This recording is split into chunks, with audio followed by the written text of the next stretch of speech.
We're here today with Dan Zarletti, a lifetime safety professional and good friend of mine who I met, oh gosh, probably 20 years ago at the National Safety Council, which he was a member of the Board of Trustees and I was on the Board of Delegates, and remained close friends for, well, like I say, about 20 years. Asked Dan to come on the show today because we want to talk about two areas of safety. One is for workers, workplace safety, and the second part is about those who have disabilities and how safety affects them in perhaps a different way, specifically walkway safety.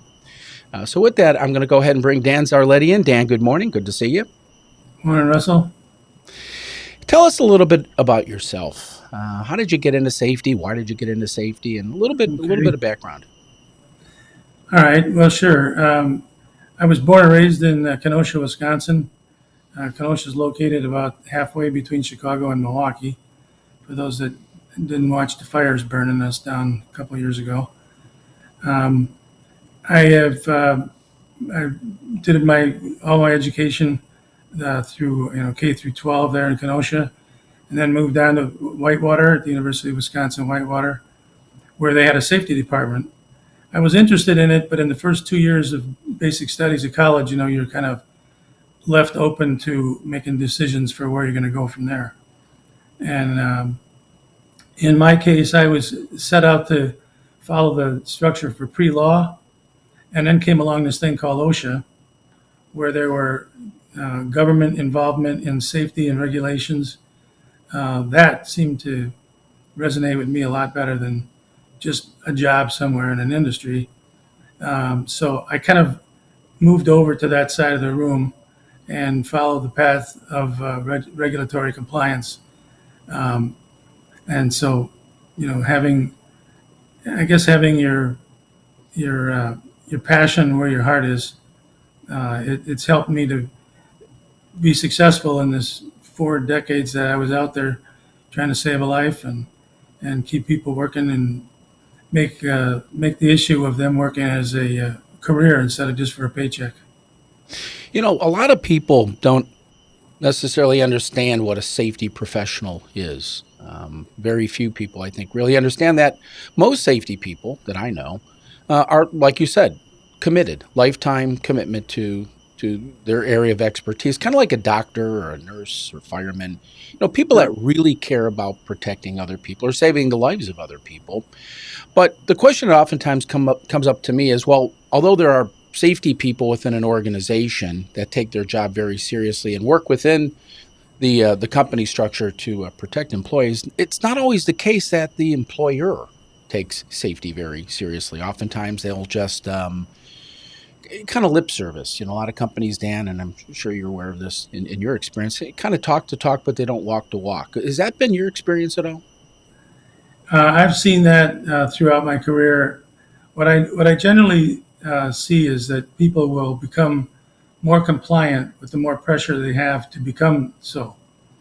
Um, there wasn't a lot of pre-planning and arranging for things to use safety as part of the process because when I got into the industry, especially the construction group, it was a situation of we've been doing it this way for 30 some years with success, haven't hurt anybody in a long time, so we must be doing it right. And then I'd have to tell them, well, here's where you're wrong. And so there was kind of a butting of heads for a while. But when you get the government behind you as an enforcer, um, the the jury changes. So it's been fun to watch this. But you're right about the safety person. The safety person can't lead the safety department or the safety program of a company. It has to be uh, kind of bought and paid for by the executive team. And if they're not sold out to it, then it's just window treatment. And I see a lot. I'm sorry, Dan. Go ahead. no, that's right. Well, I see a lot of the window treatment in my career, especially in matters of litigation. Oftentimes, I'm employed as you have from time to time, taking matters of litigation. You get retained by a plaintiff or defendant, and it always seems to be where, well, when a defendant is sued and safety comes up, it's we have policies, procedures that nobody follows. The employees kind of say, "Yeah, we have a handbook. I read that when I got hired 11 years ago. I haven't really had much content since then. Maybe a safety committee meeting, a refresher, that sort of thing. But the Yeah. commitment issue seems to always come by the driven safety professional, and but sadly, Dan, and again, you have experience in this. The safety department doesn't necessarily have a lot of clout within the corporate structure. They have to go to risk management. They have to go to senior management to get money, to get the resources to invest in safety. And it seems almost like it takes a disaster, it takes a crisis, it takes a big claim, maybe a loss of life before Yeah. senior management says, yeah, we need to start taking action because of the fear, as you mentioned, of OSHA maybe coming in and citing them. Has that been your experience? It has. I have watched both the crisis and the concern change the way the department runs. And there used to be an org chart that would show the safety person well down in the ranks on some tier level under operations. And then when there was scrutiny put to that test, and we looked at it and said, well, this is where you show your safety people. They're buried into the org chart. How can this have a priority when they're so far away from the action? And really, what we had to do is we had to recalculate the concern that goes to safety based on the overall objective of being fully compliant. And sometimes companies think they're compliant when they get a true professional in there to show them right from wrong, and they see that they're not. So, yeah, does it help when there's a large loss? Does it help when there's a fatality, or when OSHA comes by and leaves you a statement for six figures for fines and penalties and things? Does that make a difference? Yeah, absolutely. Money talks. Yeah. But if OSHA's the last, or if OSHA's the most important thing for us to worry about, we got this thing all backwards. Because we should be so well put with this regulatory compliance issue that when OSHA comes by, it's like grab a cup of coffee and let's take a walk. We're not afraid Right. to show you anything, any part of us. We're ready to go here. Well, a And that's mutual friend of ours, Ed Folk, former head of OSHA, assistant director of Department of Labor, Mhm. once said, and you may have been in the program. He said, when I do a site inspection, the head of OSHA is coming to our facility to visit us, and he said that oftentimes the president of the company, senior executives will come out and say, well, Mr. Folk, safety is the number one most important thing for us. And he would look at them and say, well, that's, I won't use the exact word, but that's baloney. Profits are the most important thing to you, and they should be. Why? Because without money, you can't really develop a And safety program. And so I always find that to be a fascinating view of the world of safety. And it really does come down to profit. So if a company is making money, or if they're not making money, kind of regardless of income, safety has to be a commitment that is expressed by the company's investment, financial investment, time, people, personnel, equipment. You work for a very large construction company, Kenny Construction in Chicago, and you've seen a lot. I mean, heavy equipment movement. I don't know how many employees were under you, Dan, but you really pretty much ran the safety program for one of the largest, if not the largest, earth moving and construction companies in the state of Illinois. Is that right? Well, yeah, they got to be quite sizable over the time I was there. I spent nearly 15 years there, and they went from what I would say is a small, well-known, and um, very key element to the construction business in the Chicagoland area to more of a national base because their work took them everywhere. But you can't get ready to leave your neighborhood where you're most comfortable and go to some place you've never been and have everything feel the same. Okay, you've got different people in the workforce. You got people that are not committed to you like they were back at your home base. You've got a lot of things that are taking away the money that you're trying to make for your profit.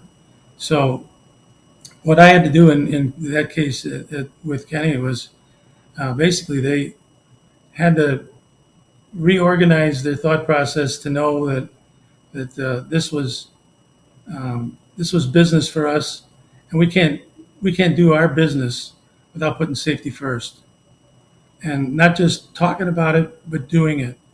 And so we really bathed the company in every aspect of safety first we could.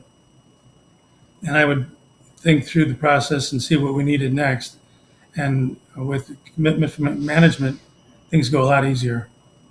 Any safety kind of success stories or horror stories you could share just in your tenure as a safety professional, your lifetime that you've Yeah, spent in safety?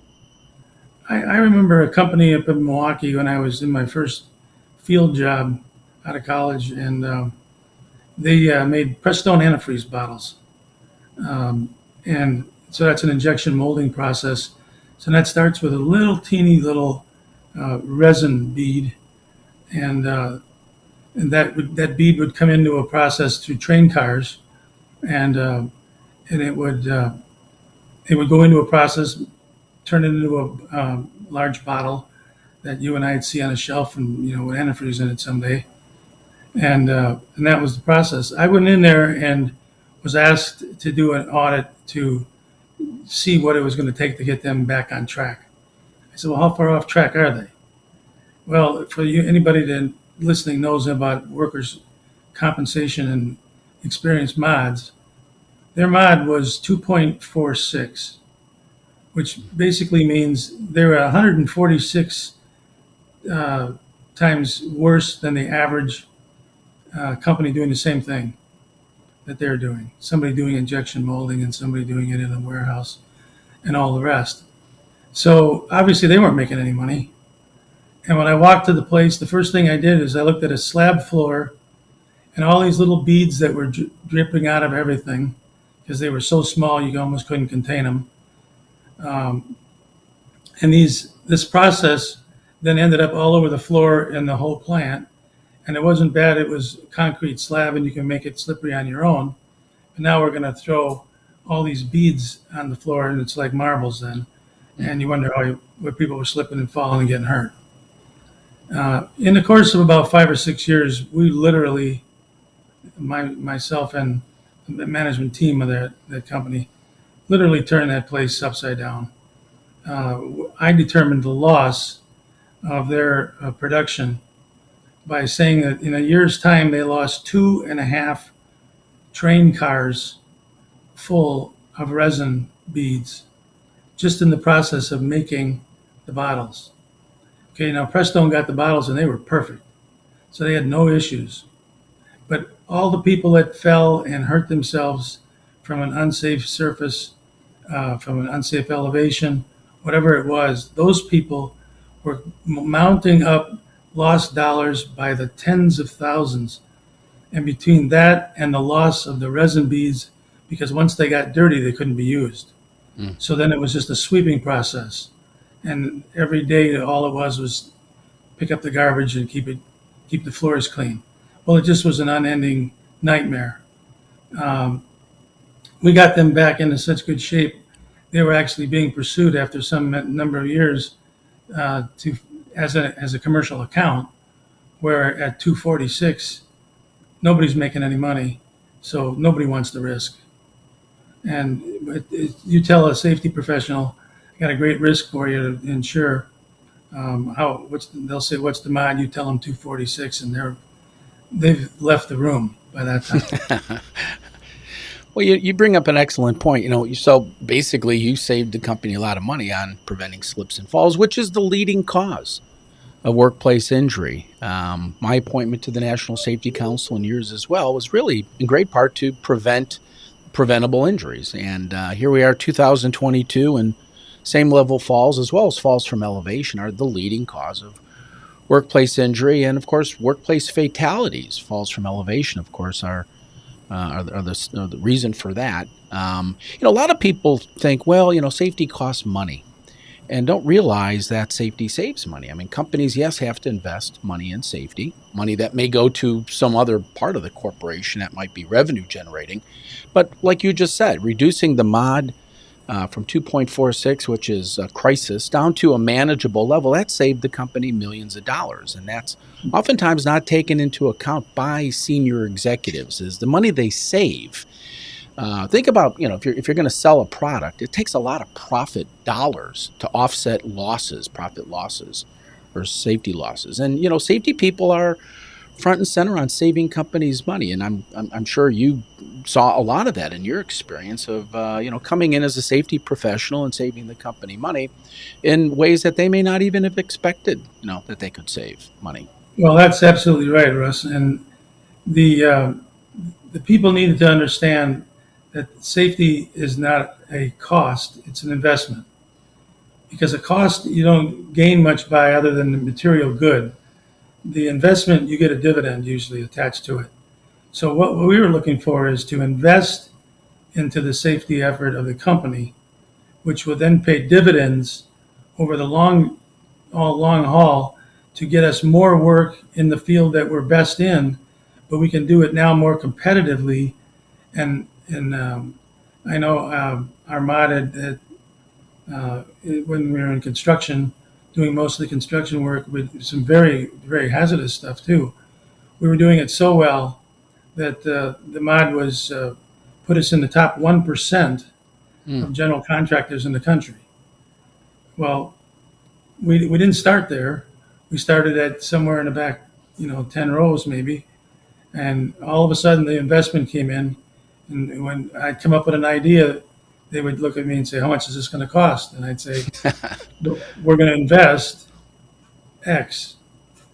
And they'd say, and we can get that back? I said, absolutely, in spades. And if we had time, we could go into a couple of stories of how it really paid itself off, where at some point you couldn't even bid work with an experienced mod that was over 1.0.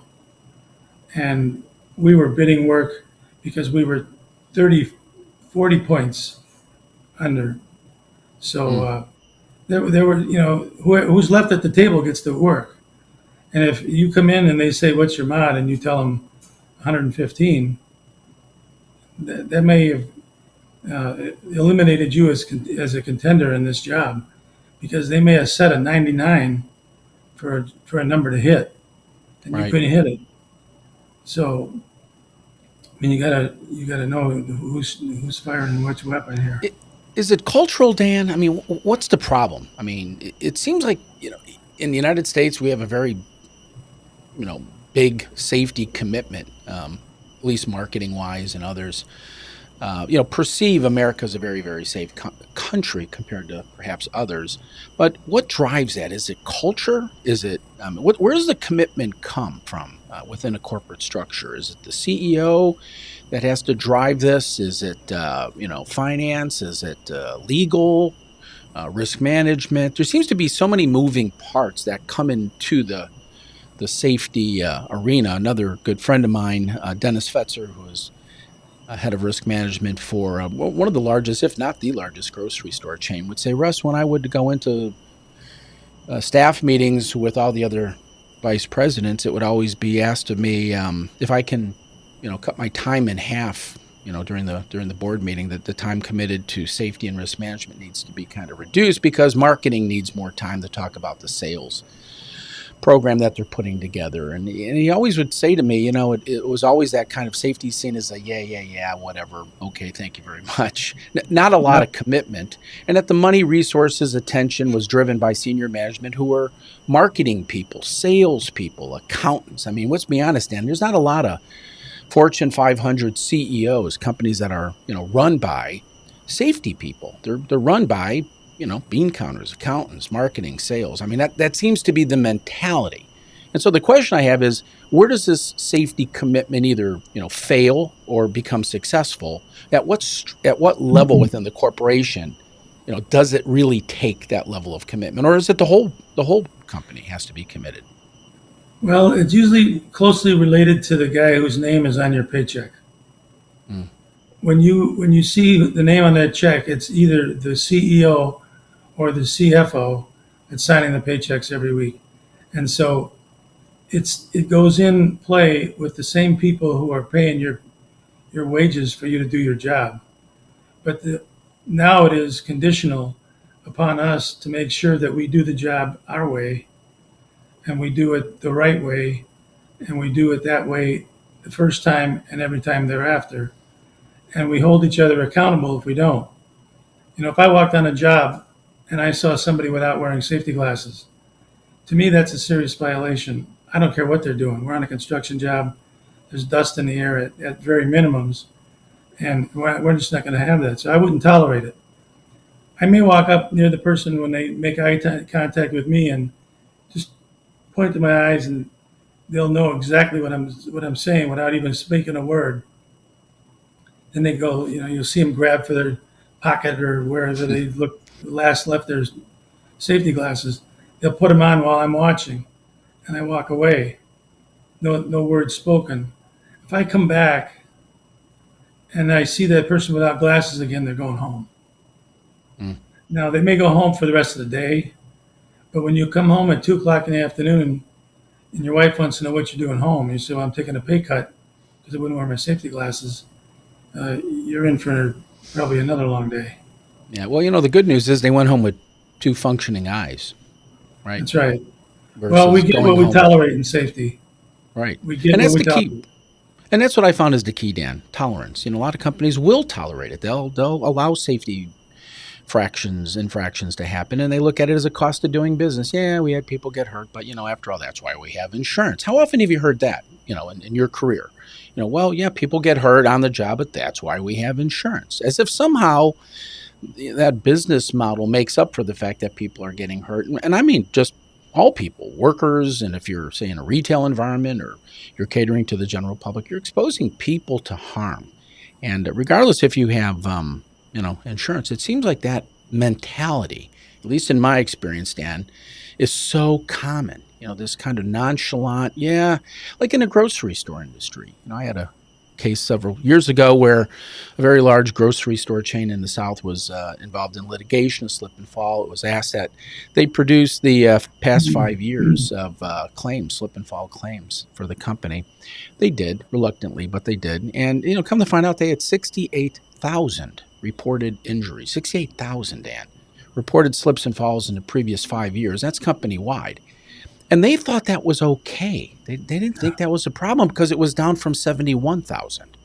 But you sit there and say you accept, you tolerate 68,000 known injuries. And as you know, Dan, if that's a reportable injury, if you know about it, there's even more that go unreported. By the grace of God, those people didn't get hurt seriously enough to record that injury. But it's just, you use the word tolerate. And companies seem to tolerate it. Others, like the companies you work for, did not tolerate it. But I don't know, is that the rule? What is the rule? Let me take you back to where that ended up working in our favor. It became so competitive for contractors who wanted to work on the same jobs to do so safely that the whole bid was driven by safety. It wasn't driven by the bid, what it's going to cost us to do the work and the profit margins only. It was, we got to put safety in here. We got to make sure that everybody's covered in it. We got to include training. We can't just set these people out and assume that they know better.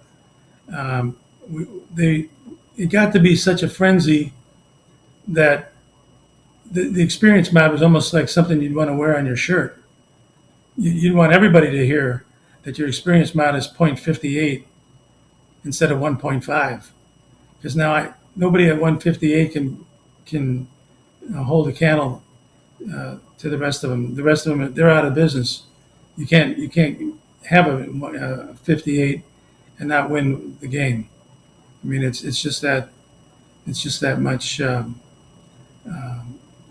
The competitiveness built profit, and then you could show, because we got this job because of our safety, and because of our safety we got this kind of profit that came because we did this work safely. 68,000 employer claims or incidents would be a phenomenal gaffe on the part of that corporation, and they'd be better off just closing the doors. And the thing is, Dan, they generally, and I'm speaking generally in my experience, having worked on over 1,200 lawsuits representing both plaintiffs and defendants, it seems to just be a common theme of, well, we have people getting hurt, and that's why we have insurance. Just turn the claim over to the insurance company, let them process it. And whatever the premium increase is at the end of the year, assuming they maintain their insurance coverage, they have to shop it around a little bit. They just pass that along to the consumer, Dan. You pay a little bit more for your bananas every time you go to the grocery store because that grocery store chain has, a high mod. They have a high rate of claims. They have a high, incident rate. And so they just pass it along to the consumer, meaning the cost increase from insurance, and they see it as life is good. That's the business model. Pay claims. Yeah, we have problems, but they're being picked up from our insurance company. We have an increase in premium, pass it along to the consumer, and that's that. That's their commitment, or lack of Well, commitment. then the next word I want to drop on you is culture. And I want to tell you that because of the culture that safety affords on a day-to-day basis, these people are working now in a situation where if you have one incident within an hour, everybody in the company knows about it for a couple of reasons. It's that important to make sure we don't have an incident. And two is now it's cutting into our profitability. Immediately it cuts into your profitability. I don't care how much the case is worth, because out of that 68,000, you're going to get some doozies. Yeah. Okay. And all of that, and I would show this on a chalkboard somewhere. All of that is predicated on the fact that the losses are tied to the profitability, and if you break even at the end of the year, you're really at a loss because you've hurt people in the process to a point that you've and when you dig into how they got hurt, it was a slippery floor that was uncared for. If somebody saw somebody spilled something 5 minutes before they passed the same way and nobody stopped to clean it up, that's a culture that allows that. So if you tolerate that, you'll tolerate other things the same. And the more you tolerate, the worse it gets. And then it gets into like throwing marbles down on your slab floor and you wonder why you can't stand up. Yeah. Let's shift gears on a personal note, Dan. You've recently been going through a crisis with Parkinson's. You were diagnosed with Parkinson's, I don't know how long ago, recently. And how has that affected your life? How has that affected just, the safety, the way you look at safety around you? Floors, of course, that's a good Right. example. Well, Parkinson's is a movement disorder. If you think of it that way, there's different things that cause different reactions when you move certain ways. It's a neurological disease. There's no cure for it. There's 6 million people that are sharing it in some form or fashion somewhere in this country as we speak. And it struck me as with some hand tremors. And of course, that changes how you operate something as simple as a cell phone. It changes how you operate something as simple as a keyboard. If you're texting or you're writing a letter on your laptop to someone, it's changing all of the way you do things, up to the fact when this becomes serious and the symptoms are more profound. You're probably just going to be flat out unable to work. I've had this disease now for just over 5 years, and I can see a progression that I recognize from the beginning of this 5 some years ago to today. And what it causes me to do, Russ, is it requires me to think of where I'm going before I go. Even as much as saying I'm going to turn directions now. I'm looking for a certain gate number, and I just realized I'm going the wrong way at the airport. I need to make a U-turn. There are no more quick turns, because a quick turn causes you to get dizzy, and a quick dizziness causes you to fall. You could be on the safest, flattest, driest, smoothest, whatever floor in the world, and you're going to fall because you've got this extra component now that's adding to your equilibrium. And whether it's affecting you one way or the other, it really makes a difference. Let's say So you're not. Let's say, Dan, you're not on the safest floor. Say you just experience what is a casual hazard. That a person that's not disabled or suffering from Parkinson's can safely navigate. I would assume that even a modest slip hazard for someone with Parkinson's could be catastrophic. Is that fair? it can be, yeah, because we don't realize how hard the floors are that we're walking on until we bounce off one at full force. Yeah. I had one of my first falls not long ago, and um, I went to reach for something, and as I put my hand down to balance myself with it, I had overshot the tabletop itself, so I went straight to the floor, and it was in the kitchen. It was a hardwood floor. I literally bounced off the floor, and it was like a sucker punch. It was incredibly violating. And of course, there's rules now. People at my age, fall and hit their head. A CAT scan is in your future in the next 24 hours. They just do that so they can eliminate things like brain bleeds and tumors and anything else that may have caused you to fall. I knew what caused me to fall in my case. Um, but you're right. There's a lot of things that cause you to make different changes to your gait.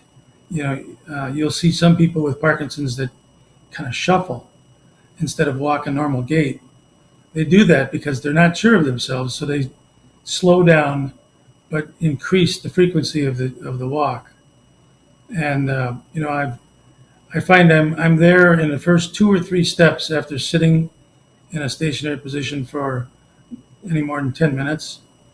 I could shuffle maybe 2 steps, 3 steps.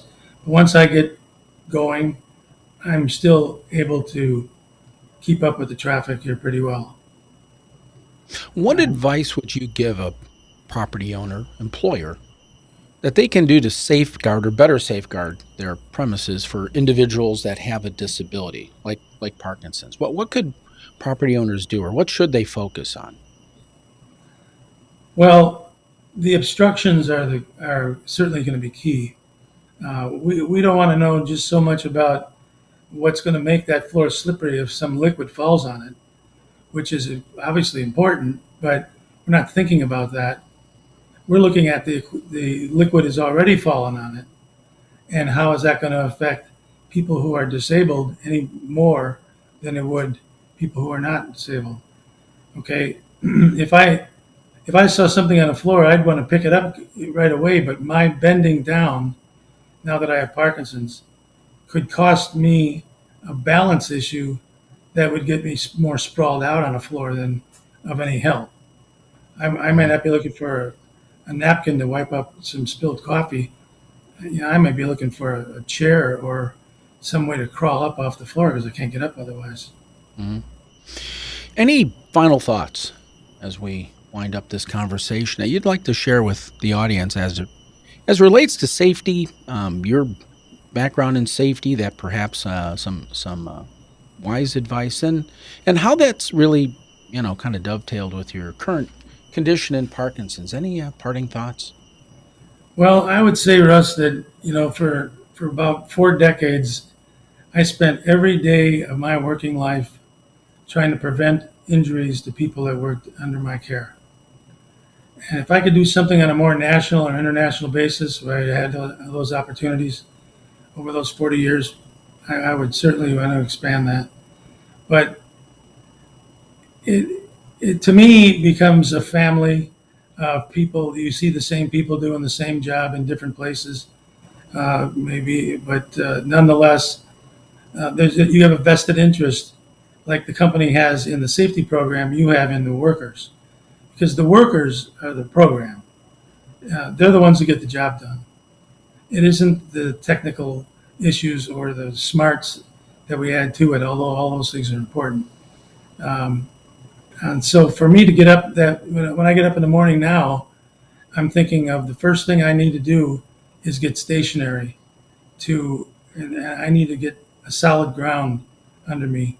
So as before I even now get out of bed, I get feet on the ground, sitting on the side of the bed, and I have to get that straightened out before I'm ready to stand. And sometimes standing takes more than one try.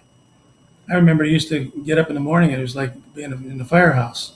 You slide down a brass pole and you jump into your trousers and boots, and you're out the door in about 30 seconds. Well, I don't do anything in 30 seconds anymore.